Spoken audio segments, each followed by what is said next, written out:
Bonjour tout le monde, bonjour encore une fois pour cette deuxième séance. Je remercie tous les participants pour leur présence.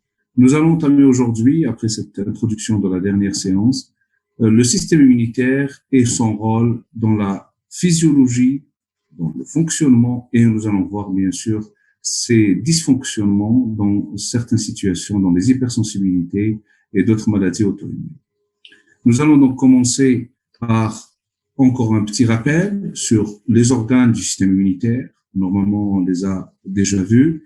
Donc, le système immunitaire est composé d'organes lymphatiques primaires, qui sont la moelle osseuse, où naissent toutes les cellules du système immunitaire et les globules rouges, bien sûr.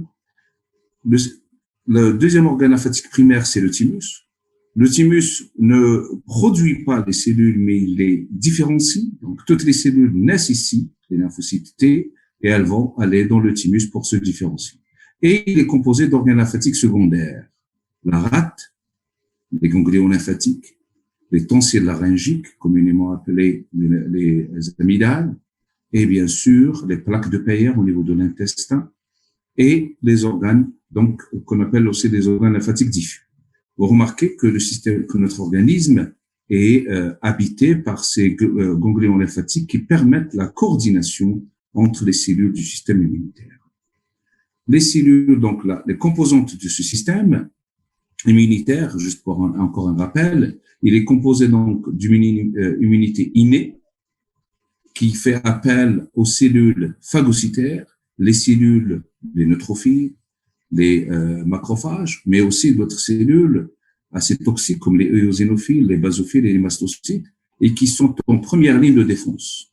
Elles arrivent à éliminer les bactéries, les virus, les champignons et les parasites. Donc c'est un processus très rapide. L'avantage, c'est il fait appel à des cellules qui vont essayer de nettoyer et d'éliminer la source de l'infection. Il est aussi composé d'une immunité adaptative, dite acquise. Et cette immunité, elle est l'œuvre de deux types cellulaires, les lymphocytes T et les lymphocytes B. Les deux composants de ce système immunitaire, l'immunité innée et l'immunité adaptative, communiquent, comme on le voit ici, à travers des cellules présentatrices d'antigènes. Celles qui capturent une bactérie vont la présenter aux lymphocytes, particulièrement les lymphocytes T, pour T4, bien sûr, pour qu'on leur dise, voilà, réveillez le système immunitaire, il y a danger. Une autre planche pour montrer cette collaboration que nous avons vue déjà, quand une cellule est infectée, par exemple, par un virus, elle va sécréter des cytokines, donc elle va parler, elle va communiquer grâce à des protéines qu'on appelle ici, par exemple, interférons alpha et bêta, quand il s'agit d'une infection virale. Les cellules de l'immunité innée se réveillent, les NK cells, c'est des lymphocytes qui appartiennent à l'immunité innée. On commence déjà avec leur multiplication, on commence à voir que le plateau de l'infection du titre viral diminue, et après il y a les lymphocytes T de l'immunité acquise. Donc il y a une collaboration entre l'immunité innée et l'immunité adaptative dans la défense immunitaire. Donc toutes les cellules naissent au niveau de la moelle osseuse, bone marrow, à partir de cellules stem cells, souches, et elles vont nous donner pratiquement trois lignées. La lignée myéloïde, qui va nous donner toutes les cellules de l'immunité innée, monocytes, macrophages, neutrophiles, basophiles, mastocytes et eosinophiles. La lignée lymphocytaire, elle va nous donner les cellules B qui vont se développer dans la moelle osseuse jusqu'à maturité, ils vont quitter la moelle osseuse, et les lymphocytes T qui vont quitter très tôt la moelle osseuse pour aller se différencier dans le thymus. Et à partir de ce thymus, on aura les lymphocytes T8, les lymphocytes T4. Et bien sûr, il y aura la lignée NK qui ne va pas aller dans le thymus, c'est des lymphocytes certes, mais qui ne vont pas rentrer dans le thymus puisqu'il appartient à l'immunité innée. Et la lignée érythropoïétique, c'est-à-dire globules rouges. Les voici encore une fois. Moelle osseuse, bone marrow, cellules pluripotentes, souches, la lignée myéloïde, qui va nous donner les monocytes et les macrophages, eosinophiles, basophiles, mastocytes, mégakaryocytes, les plaquettes sanguines, neutrophiles. Et il y a la lignée lymphocytaire, qui va nous donner les lymphocytes T, les lymphocytes B, bien sûr les cellules dendritiques et les NK cells. Le système immunitaire donc, est composé de lymphocytes, de cellules présentatrices d'antigènes et de cellules effectrices. Les lymphocytes, on en a les lymphocytes B qui produisent les anticorps, responsables de l'immunité humorale. Les lymphocytes T qui vont agir soit en produisant des cytokines ou tuer les cellules infectées. Et les natural killers, qui sont bien sûr des lymphocytes et qui vont attaquer toutes cellules infectées par virus ou cellules cancéreuses. Les cellules présentatrices d'antigènes, les cellules dendritiques et les macrophages, sont des cellules qui capturent l'antigène qui le présentent et qui sont exactement qui font le pont entre l'immunité innée, puisqu'elles font partie de l'immunité innée, et l'immunité adaptative, donc communiquer avec les lymphocytes. Et enfin, les cellules effectrices, les cellules qui tuent, les lymphocytes, T8, les macrophages, les granulocytes, les neutrophiles, comme sur cette planche, les éosinophiles, toutes ces cellules-là tuent et elles font un travail extraordinaire dans l'élimination des agents infectieux ou des cellules infectées. Maintenant, les tissus du système immunitaire, on en a vu tout à l'heure sur la planche, les organes lymphatiques primaires, moelle osseuse, thymus, et organes lymphatiques secondaires, nous avons les ganglions, la rate, les muqueuses, et dans les muqueuses sont constitués ce qu'on appelle les tissus lymphatiques diffus, et il y a les tonsilles laryngiques, qui sont la porte d'entrée de tout ce qui est respiratoire, les amygdales, et les plaques de Peyer, c'est la porte d'entrée de digestif. On voit très très bien que les deux organes internes qui communiquent avec l'extérieur, autrement dit les poumons et l'appareil digestif, ont des portes d'entrée, ont des barrages.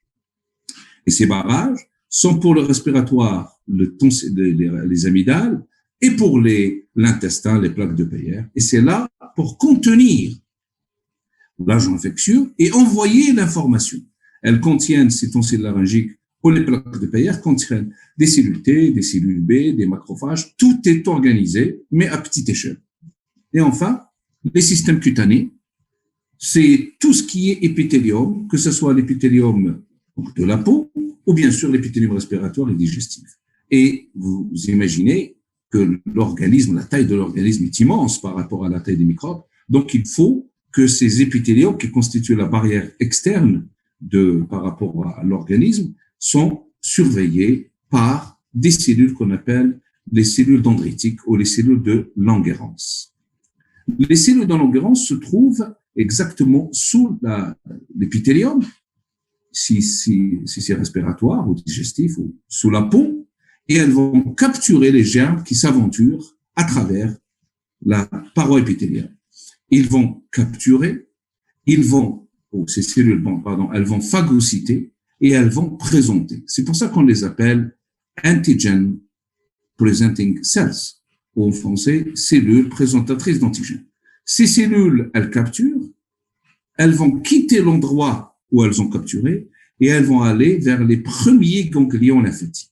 Vous imaginez donc que ces ganglions sont là, à tous les niveaux, et ces ganglions abritent les cellules T et des cellules B.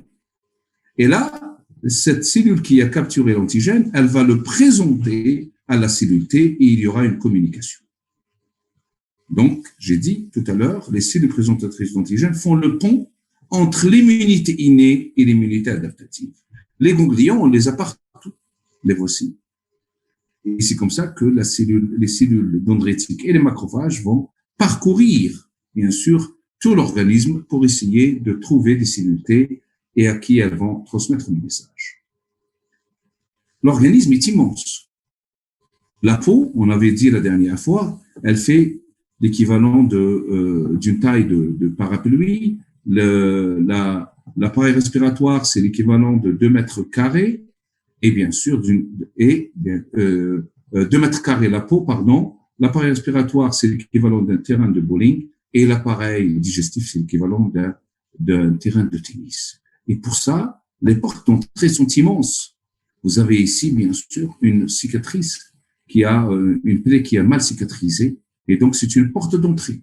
Vous avez les personnes qui éternuent. On est en pleine saison hivernale, que ce soit les virus de l'hiver, influenza, les virus des rhumes, et bien sûr le corona. Et cette personne, elle peut projeter l'équivalent de 100 000 particules virales à une vitesse de 70 ou 75 km/h. Donc, vous imaginez qu'il faut toute une armada d'armées cellulaires qui va essayer d'empêcher, bien sûr, que ces agents ne pénètrent. Et bien sûr, des choses qu'on ne contrôle pas, les maladies vectorielles, telles que la maladie de Lyme, c'est-à-dire qui est transmise par des tiques, malaria, paludisme, toutes ces maladies vectorielles, on ne peut pas contrôler et vous avez directement l'agent qui est le microbe qui est directement injecté dans le sang. Et donc, systématiquement, on est constamment en train de lutter. Et pour cela, nous avons besoin d'une immunité innée. On ne peut pas s'attarder sur une immunité acquise qui va mettre 15 jours pour se mettre en place. Et parmi l'immunité innée, les composantes, nous allons voir les phagocytes et après, nous allons voir les autres granulocytes. Les deux types de phagocytes en circulation, les neutrophiles et les macrophages, sont des cellules sanguines recrutées au niveau du site de l'infection où elles reconnaissent et ingèrent les microbes. Donc, dès qu'il y a intrusion, dès qu'il y a pénétration d'un microbe, il faut qu'il y ait des agents qui sont les neutrophiles et les monocytes et les macrophages qui vont essayer d'éliminer. Nous allons commencer par ordre de grandeur, la cellule ou les cellules qui sont les plus importantes. Et bien sûr, nous avons les neutrophiles. Les neutrophiles sont en nombre très élevé et le nombre augmente avec des infections. Et nous allons voir comment lire, par exemple, un frottis sanguin. Qu'est-ce qu'il dit? Qu'est-ce qu'ils nous disent? Qu'est-ce qu'ils nous disent, ces frottis sanguins, en matière de chronicité versus statut aigu de l'infection. Vous avez ici donc ces neutrophiles. On les connaît très très bien avec leur noyau trilobé. Et vous avez une caractéristique. Voilà un frottis sanguin qui est bien fait. On voit très très bien des neutrophiles là. Mais on voit aussi d'autres formes de neutrophiles qui sont un peu, le noyau n'est pas aussi formé, bien formé. Si vous avez des situations pareilles, on va revenir vers la formation de ce neutrophile, la genèse, à partir de la moelle osseuse. Les neutrophiles quittent, donc, ou sont encore dans la moelle osseuse sous forme de myéloblastes, et après les promyélocytes, et après les myélocytes 1, myélocytes 2, métamyélocytes, et enfin le polymorphie nucléaire, ce fameux noyau trilobé. Quand on a une infection, le nombre de neutrophiles augmente. Le nombre normal de neutrophiles est à peu près de 4000 par millilitre, millilitre. Après, il va passer à 5000, à 8000, à 10 000, il peut atteindre 20 000. Si on trouve que le nombre de neutrophiles dans cette formule FNS, formule de numération sanguine, on va s'apercevoir que s'il y a le nombre est élevé, c'est qu'il y a une infection. Mais il y a une autre lecture à faire. Quand vous avez l'état de maturité des neutrophiles dans la circulation sanguine, qui n'est pas tout à fait complet, sachez que l'infection est chronique. Si vous trouvez des neutrophiles comme ça, des formes qui n'ont pas réellement complètement, myélocytes dans le sang, sachez que l'infection ne date pas d'hier. Ça veut dire quoi? Ça veut dire que la moelle osseuse, elle produit des neutrophiles matures. Mais quand l'infection, elle fait rage, elle va commencer à subir une pression des organes infectés pour mettre en circulation des neutrophiles qui devraient venir à l'aide. Et au début, on commence à voir ces neutrophiles, les métamyélocytes. Et après, les myélocytes. On trouve ces formes-là. Et toutes ces formes-là indiquent que l'infection est très grave parce qu'on a mis en circulation des neutrophiles qui ne sont pas matures. Donc, deux indicateurs, le nombre de neutrophiles, oui, et l'état de maturité de neutrophiles devraient nous donner ou nous indiquer ou nous renseigner sur l'état de maturité et sur la gravité de l'infection. Les polymorphies nucléaires, leucocytes, PMN, sont des cellules les plus abondantes dans le sang, de 4 à 10 000 par millimètre cube. En réponse à l'infection, la production double et elle peut passer à 20 000 par millimètre cube. Ces neutrophiles font un travail extraordinaire, on en a besoin. Et on a vu la dernière fois le rôle des neutrophiles, dont malheureusement l'exacerbation. Et effectivement, dans l'exacerbation des neutrophiles, ça peut provoquer des dégâts.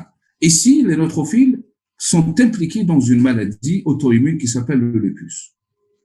Chez les gens qui sont atteints de lupus, il y a énormément d'anticorps contre des auto-antigènes.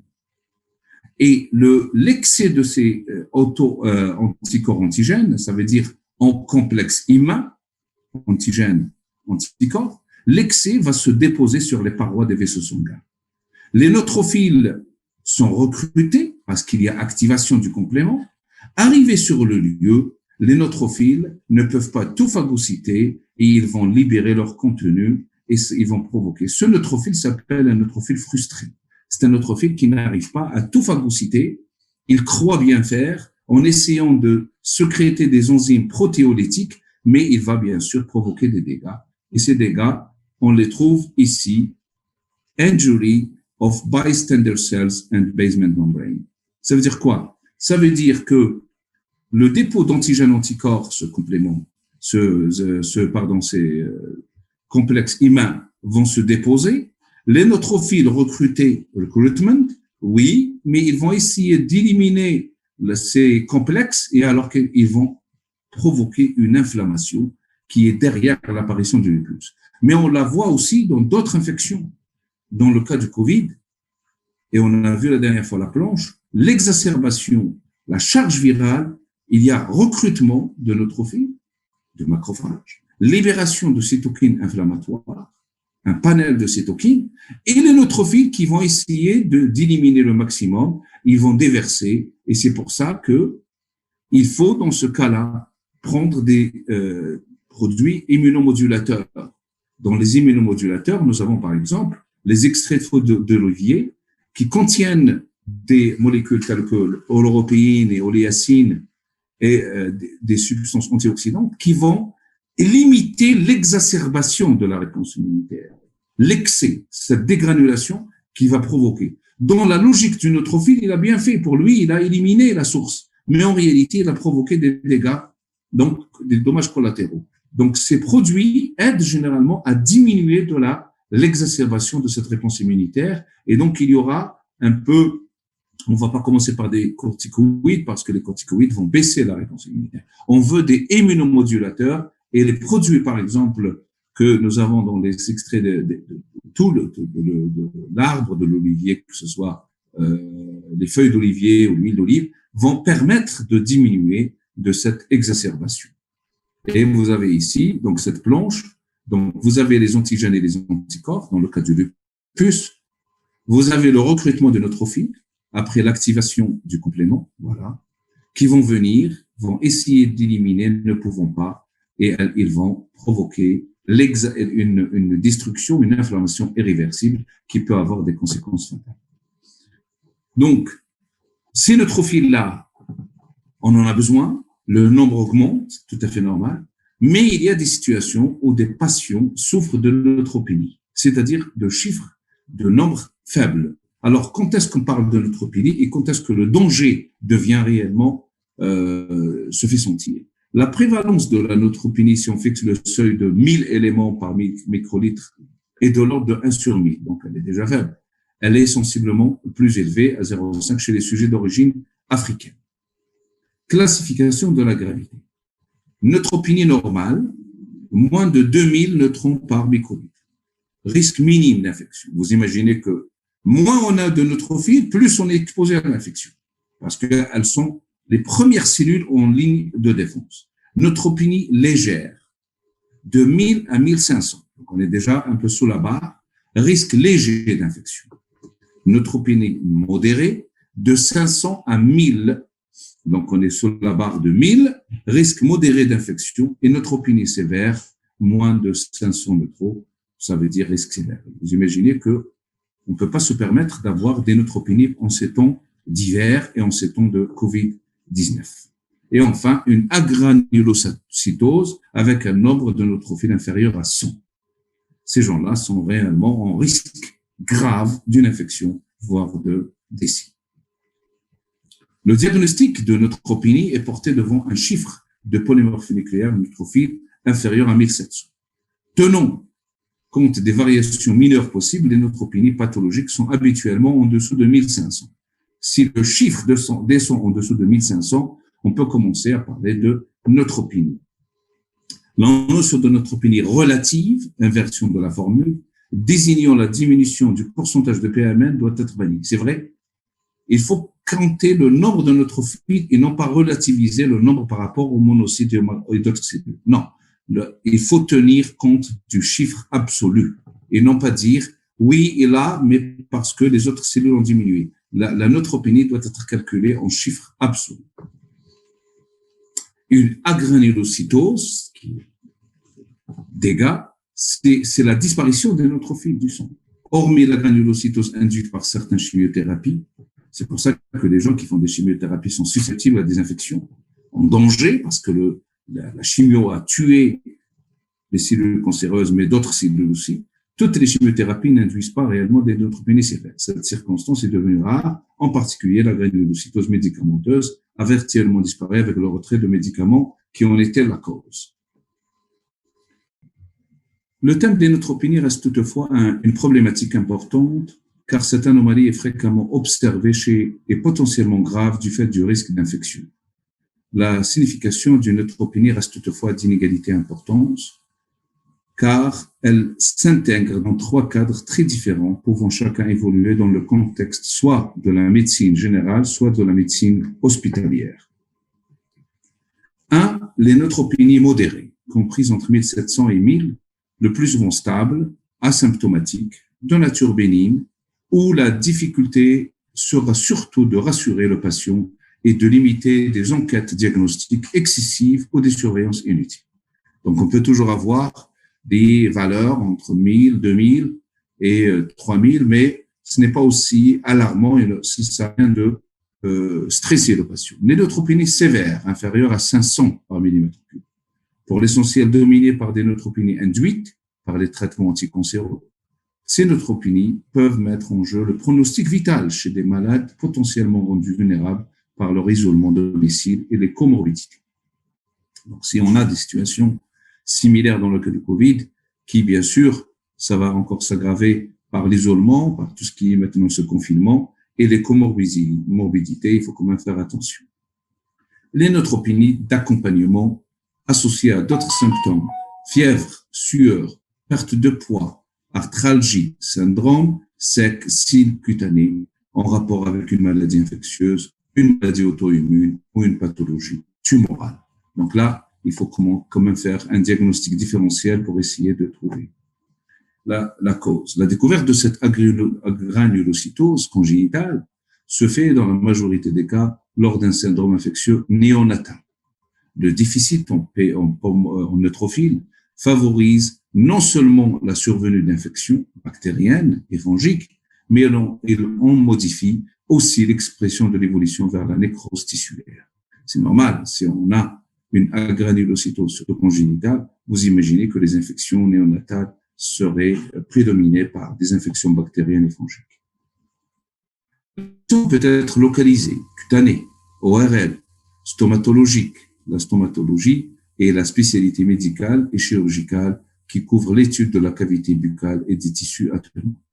Une pneumologique ou systémique. Elle peut alors constituer une urgence infectieuse majeure. En 1956, Kotzmann rapporte 13 cas d'enfants décédés de septicémie et présentant tous une agranulocytose.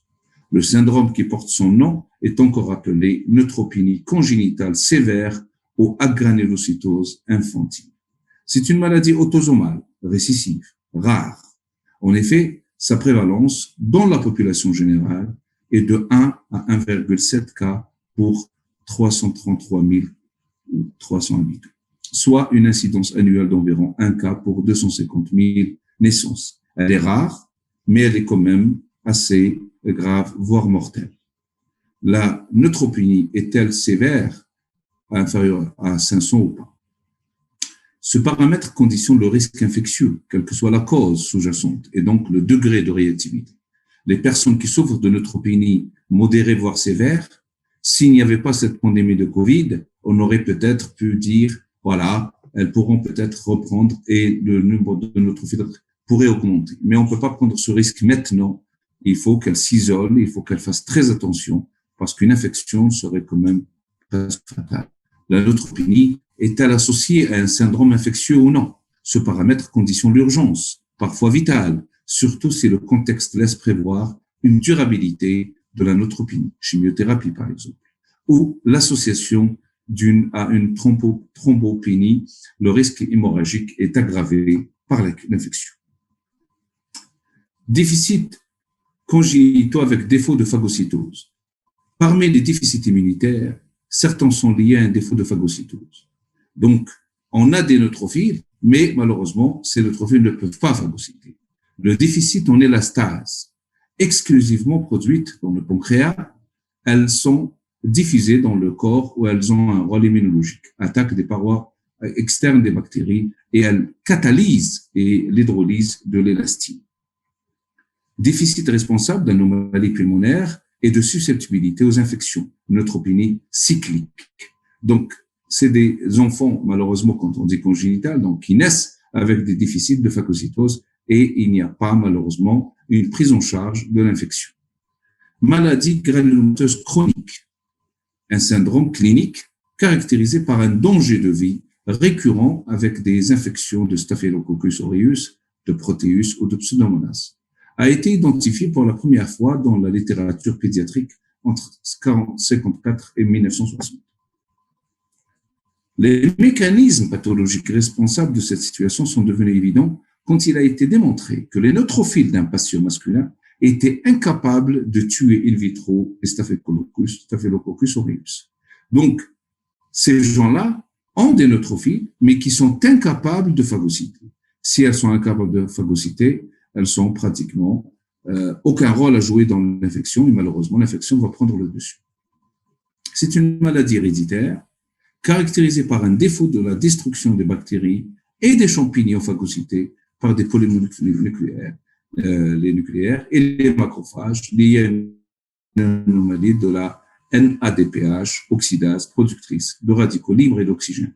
Donc, en réalité, dans ce cas-là, c'est une autre pathologie qui s'installe, c'est-à-dire il y a une phagocytose, mais il y a un défaut de dégradation. Autrement dit, une anomalie de cette NADPH oxydase et il y a un défaut de production de radicaux libres, une production vitale pour la destruction des germes, va rendre malheureusement ces cellules, que ce soit les neutrophiles et les macrophages, incapables, voire victimes de l'agent qu'elles viennent d'infecter. Les neutrophiles sont capables de dégrader les microbes ingérés.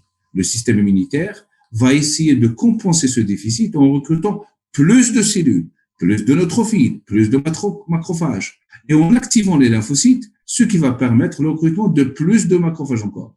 Les phagocytes encerclent le microbe sans le détruire. Cette collection de cellules ressemble étrangement à un granulome, d'où le nom de la maladie granulomateuse chronique.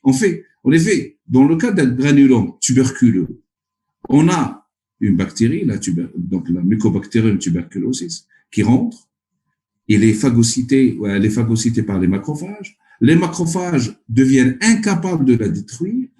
Ils vont sécréter des cytokines qui vont recruter d'autres macrophages et bien sûr des lymphocytes, mais tout cela ne pourra pas malheureusement éliminer cette bactérie qui est devenue à l'intérieur du macrophage vivant, donc le macrophage devient prisonnier et ça forme un granulome. Cette situation chez ces enfants, ces bébés, exactement, elle est similaire, c'est pour ça qu'elle s'appelle une agranulomatose. Et donc, voilà ce qui se passe quand on a ce qui se passe chez ces enfants, c'est qu'il y a, tout à l'heure on avait parlé de ce problème d'élastase, donc il y a un problème de phagocytose, mais dans le deuxième cas de la agranulocytose, il y a phagocytose, il y a la formation de la vésicule d'endocytose, mais il n'y a pas malheureusement il y a une incapacité de produire ces radicaux libres indispensables pour détruire. Donc, il ne suffit pas de phagocyter, il ne suffit pas d'endocyter, mais il faut surtout libérer des produits toxiques dont on a besoin pour éliminer. Et malheureusement, le macrophage devient incapable. Donc, dans le phagosome, les ions superoxydes sont convertis en eau oxygénée. L'un des ions superoxydes est oxydé en oxygène, l'autre est réduit en eau oxygénée, et ça, cette eau oxygénée est mortelle pour les bactéries. L'ion superoxyde est directement toxique pour les micro-organismes.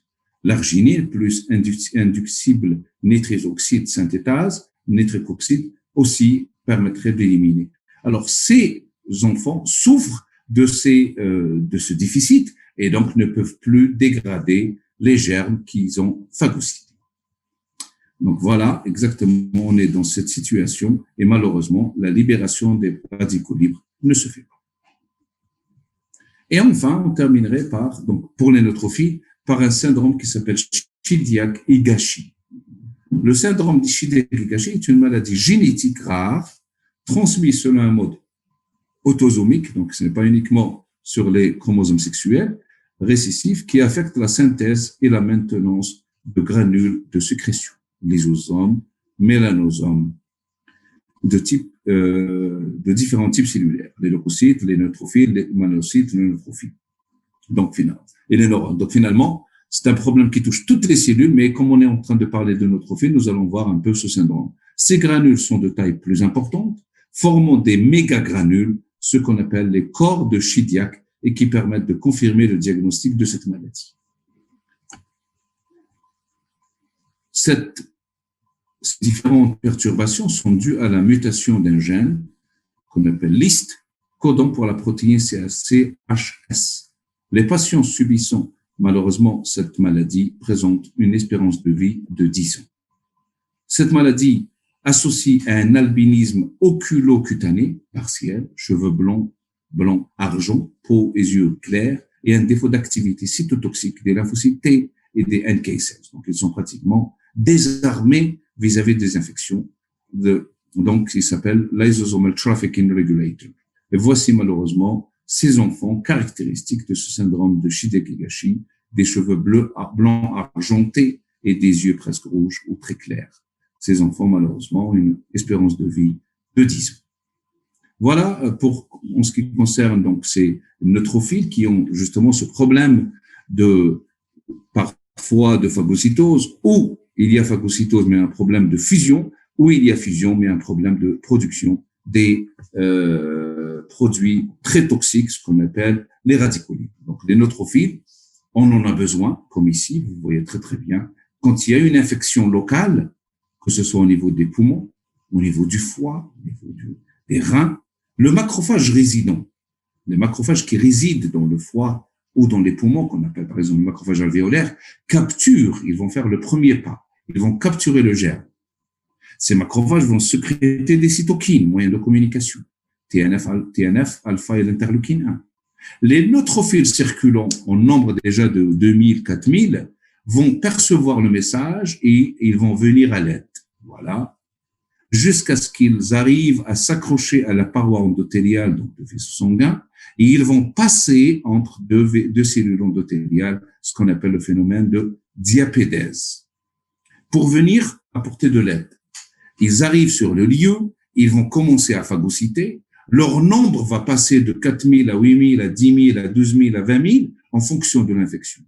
Donc, la physiologie fait en sorte que leur nombre est d'origine élevée, la pathologie fera en sorte que leur nombre va encore augmenter pour qu'ils soient sur les lieux de l'infection. Mais sur le lieu de l'infection, comme dans le cas du Covid, et la charge virale est tellement importante, les cellules infectées sont tellement importantes qu'ils vont malheureusement libérer des cellules inflammatoires pour essayer, bien sûr, de faire un microsystème inflammatoire pour essayer d'éliminer l'agent.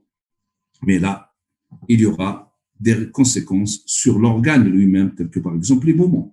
Et bien sûr, ils finissent malheureusement par libérer leur contenu. Et là, c'est la catastrophe. Elles vont provoquer une exacerbation, une réaction inflammatoire presque irréversible.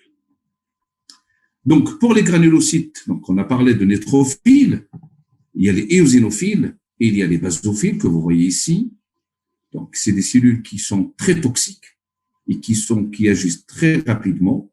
Et c'est des cellules effectrices. C'est des cellules aussi qui peuvent jouer un rôle de présentatrice d'antigènes. Je ne vais pas trop m'étaler, juste garder en tête qu'elles jouent un rôle comme les macrophages à capturer et à présenter. C'est une fonction nouvelle. Et donc, on vient de découvrir, accompagner leur côté toxique et effectrice, donc elles tuent. Et quand on arrivera au CRMH, on va revenir sur ce côté de cellules présentatrices d'antigènes. Alors, les éosinophiles, qui est donc deuxième composante du système immunitaire, on a parlé de neutrophiles, maintenant des éosinophiles, elles jouent un rôle, ces cellules-là jouent un rôle très très important dans l'infection parasitaire, donc antiparasitaire, elles tuent les parasites en libérant leur contenu. Donc, c'est une fonction obligatoire dont on a besoin. Et on voit ici très très bien la collaboration entre l'immunité innée et l'immunité adaptative. Voici un parasite de grande taille pour essayer de provoquer des dégâts, donc pour le percer, le détruire. Il y a les NK cells qui sont activés, les macrophages qui sont activés, et il y a les éosinophiles qui sont activés et qui vont libérer leurs produits cytotoxiques. Donc, je garderai cette notion de présentation d'antigènes par la suite.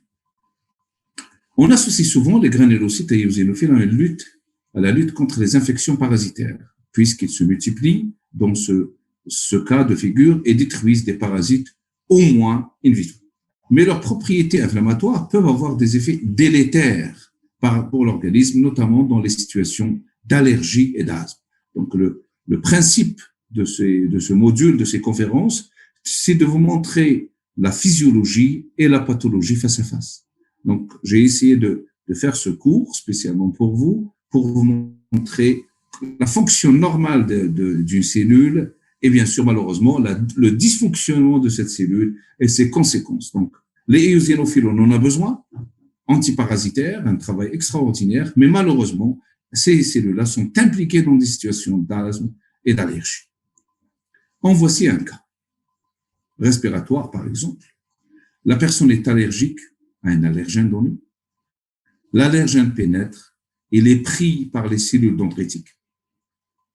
Les cellules dendritiques vont le process, donc vont le conditionner, le présenter à la cellule CD4 naïve. Chez les personnes allergiques et chez certaines personnes asthmatiques, la cellule T4-0 devient TH2. Si elle devient TH2, elle va sécréter un ensemble de cytokines de type TH2, l'interleukine 13, l'interleukine 4 et l'interleukine 5. L'interleukine 5 va aller jusqu'à la moelle osseuse pour recruter des éosinophiles. Vous imaginez ici qu'on n'a pas de parasites. Mais il y a malheureusement recrutement des éosinophiles. Les éosinophiles arrivent sur les lieux, au niveau du poumon, et elles vont libérer leur contenu toxique, comme elles l'auraient fait s'il y avait un parasite, et ça va provoquer des dégâts collatéraux.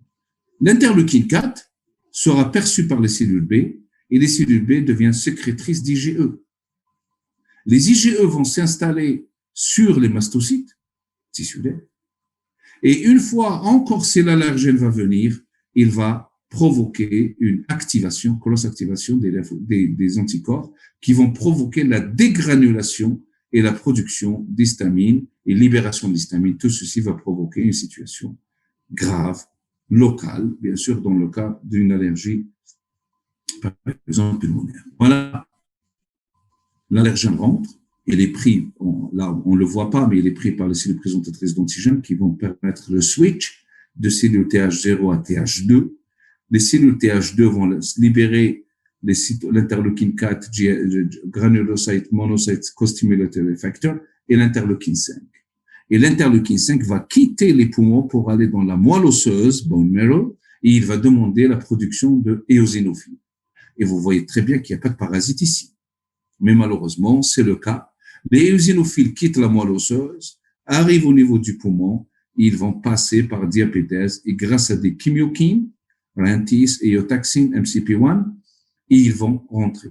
Et ce qui va aggraver la situation, l'interleukine 5 a deux fonctions majeures. Un, il va permettre le recrutement des éosinophiles, mais aussi il va prolonger localement la survie des éosinophiles. Autrement dit, tant qu'il y a l'allergène, il y a activation des TH2, il y a production d'interleukine 5, l'interleukine 5 va prolonger la survie des éosinophiles. Et qu'est-ce qui va se passer? Les éosinophiles encore en vie vont libérer leur contenu toxique et les poumons vont complètement s'enflammer. Voilà, malheureusement, c'est le cas des asthmatiques et des personnes allergiques. Et encore un schéma pour en finir. Voici l'allergène, comme ici par exemple le pollen, pris par les cellules dendritiques qui vont malheureusement permettre les cellules TH0 devenir TH2, l'interleukine 3, 5, GM-CSF, recrutement des éosinophiles, l'interleukine 4 va permettre aux cellules B de produire des IgE qui va s'installer sur les mastocytes et lors du deuxième contact avec l'allergène, l'allergène va provoquer ce qu'on appelle cross-linking, activer un effet de masse, comme une masse électrique, et la dégranulation, bien sûr, des mastocytes et la libération de toute l'histamine, leucotriène, prostaglandine. Tout ceci va provoquer une inflammation locale. Dommage, provoquer des dégâts au niveau de la surface donc, épithéliale pulmonaire, la production du mucus et systématiquement, ça peut aller jusqu'à l'étouffement. Donc, tout ce qu'on veut, nous, dans cette situation, donc, à travers, c'est utiliser des immunomodulateurs qui diminuent justement de l'exacerbation de cette réponse immunitaire pour éviter qu'on arrive à une phase, soit une inflammation irréversible ou malheureusement une situation fatale. Donc, les immunomodulateurs qui existent justement dans des produits comme, je l'ai cité tout à l'heure, les feuilles d'olivier, mais pas que, on peut les utiliser pour réduire de ce processus inflammatoire.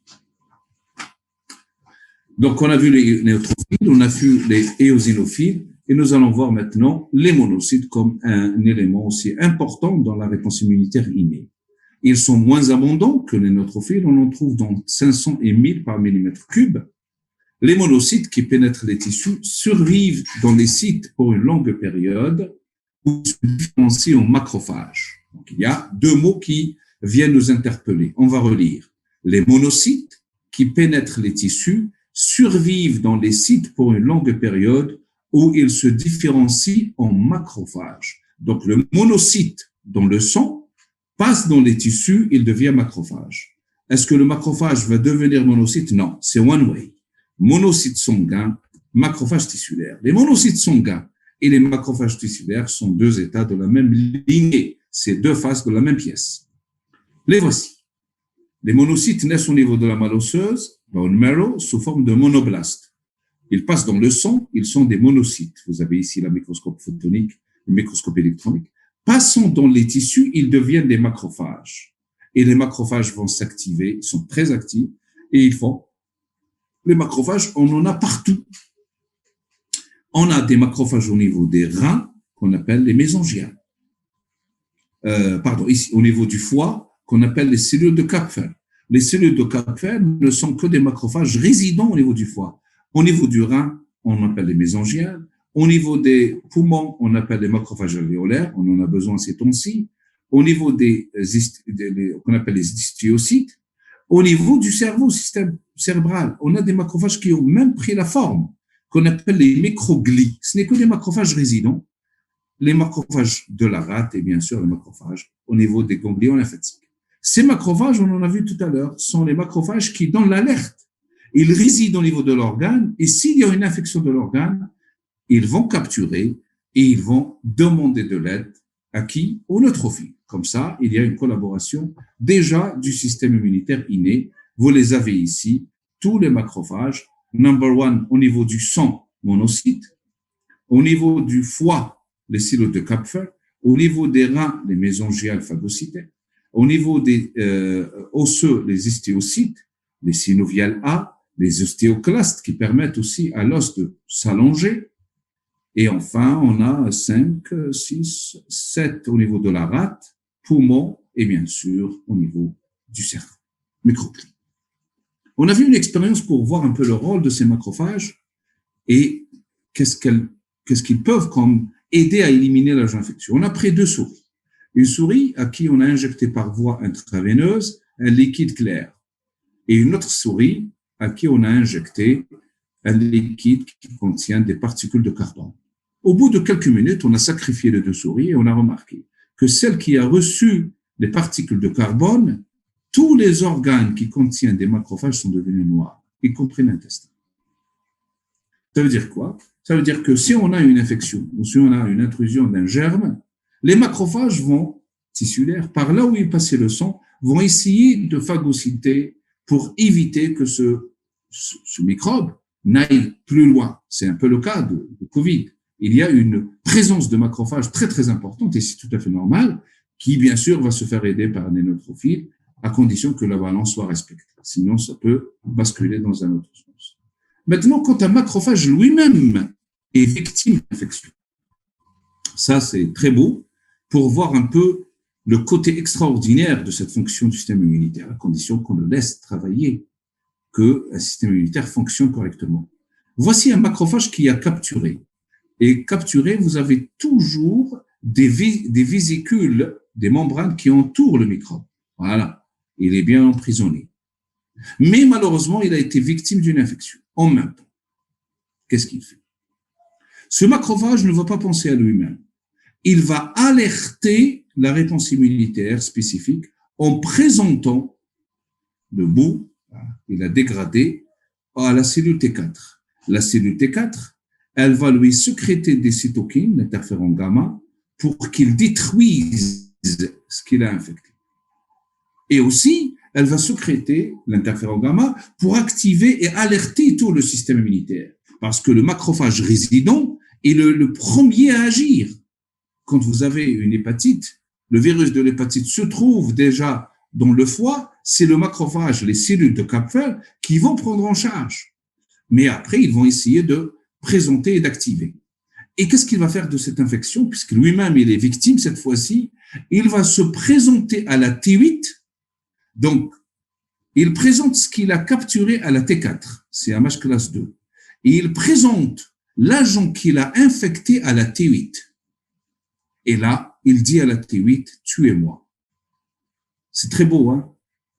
Donc, avant qu'il ne meure, avant qu'il ne pense à lui, il va alerter le système immunitaire grâce à la T4. Et après, il va présenter à la T8 l'agent qu'il a infecté. Pourquoi il le présente? Parce que la T8 va le tuer de manière clean, apoptotique, une apoptose. Autrement dit, la cellule va garder sa membrane et le microbe va mourir. Et les macrophages viendront la phagocyter. Un autre macrophage va phagocyter ce macrophage qui est mort. Par contre, s'il n'a pas fait cette phase, le virus va se multiplier et des dizaines et centaines de virus vont sortir et il va y avoir une inflammation. Donc, il pense au système immunitaire, au réveil du système immunitaire, et après il pense à étouffer l'infection en mourant, et en tuant avec l'agent infectieux. Donc, c'est ça la collaboration entre le système immunitaire inné et le système immunitaire adaptatif. Le macrophage capture, il présente, et aussi il va sécréter des substances qu'on appelle le principe de deux signaux et sur lesquels je vais revenir plus tard. Donc, les migrations des leucocytes, ça se déplace, c'est pour ça qu'ils se dirigent sur le lieu de l'infection. Nous avons vu cette plage. Voici le macrophage résident. Voilà comment il sécrète des cytokines et voilà comment il demande de l'aide. Mais qu'en est-il maintenant d'une situation où le macrophage lui-même subit malheureusement le stress oxydatif? Alors, le macrophage et tous les cellules d'immunité innée ne sont pas que des simples éboueurs, c'est pas des cellules, qui vont nettoyer notre organisme et le sang. Non. Ils nettoient, ils capturent, ils présentent et surtout orientent la réponse immunitaire spécifique. Orienter. Quand un macrophage capture un virus, par exemple, il va le présenter à la cellule T. Là, en présentant à la cellule T, il va lui sécréter l'interleukine 12. Et l'interleukine 12 va permettre à la cellule TH0 à devenir cellule TH1, qui va sécréter l'interféron gamma et d'autres cytokines pour permettre aux cellules B aussi de devenir productrices d'IgG dont on a besoin.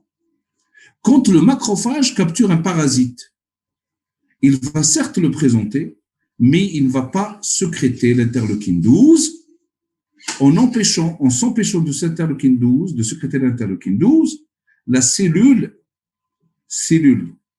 TH0 deviendra TH2 et elle va sécréter l'interleukine 4 et 5 pour ramener des éosinophiles sur le lieu de l'infection parasitaire. Donc, en sécrétant l'interleukine 12 ou en s'abstenant de synthétiser l'interleukine 12, le macrophage orienter la réponse immunitaire. Mais malheureusement, le macrophage lui-même peut subir le stress oxydatif. ROS, Reactive Oxygen Species. Quand on est trop stressé, quand on a une alimentation malsaine, quand on a des cellules qui elles-mêmes subissent ce stress oxydatif, qu'est-ce qui se passe? Le macrophage, quand il capture un agent infectieux, par exemple le virus, il va orienter la réponse immunitaire dans un sens, et quand il va phagocyter un parasite, il va l'orienter dans un autre sens. Donc, les macrophages et toutes ces cellules présentatrices d'antigènes ne sont pas que des cellules qui font cleaning, c'est pas des éboueurs uniquement, c'est nettoyer certes, phagocyter certes, mais aussi présenter et surtout orienter la réponse immunitaire. Un exemple. Vous avez ici donc ce macrophage qui va phagocyter, il va présenter, mais si lui-même, il va sécréter l'interleukine 12 pour permettre à la cellule TH1 TH0 à devenir TH1, en sécrétant l'interleukine 12, s'il subit le stress oxydatif, qu'est-ce qui va se passer? Malheureusement, il va s'empêcher de sécréter l'interleukine 12, et qu'est-ce qui va se passer? La cellule TH0 deviendra TH2. Et si elle devient TH2, on a vu tout à l'heure l'exemple, elle va sécréter l'interleukine 4, qui va permettre la production des IgE. Elle va sécréter l'interleukine 5, qui va recruter des éosinophiles. Nous sommes dans une infection virale et la réponse est type TH2. C'est la catastrophe. Si maintenant la personne atteinte va prendre encore des antibiotiques qui n'ont rien à voir avec une infection virale, c'est le chaos organisé. Voilà, c'est pour ça que nous essayons de prendre ces antioxydants pour permettre de diminuer du stress oxydatif. Et combien il est important ces temps-ci de confinement où nous subissons un stress et nos cellules subissent le stress, que ce soit par notre comportement, par notre détérioration de notre microflore et surtout, bien sûr, notre alimentation. Donc, avoir une réponse TH1, c'est fondamental, et tout ceci, quand on a une infection virale ou certaines infections bactériennes, tout ceci va dépendre, bien sûr, du comportement et de l'état de santé de nos cellules.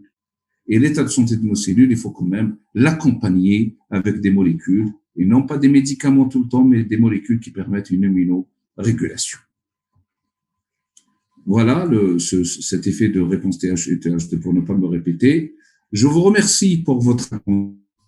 J'espère que ça vous a permis un peu de voir le rôle de l'immunité innée, son fonctionnement et le dysfonctionnement. Nous allons faire au fur et à mesure tous les cours dans ce sens.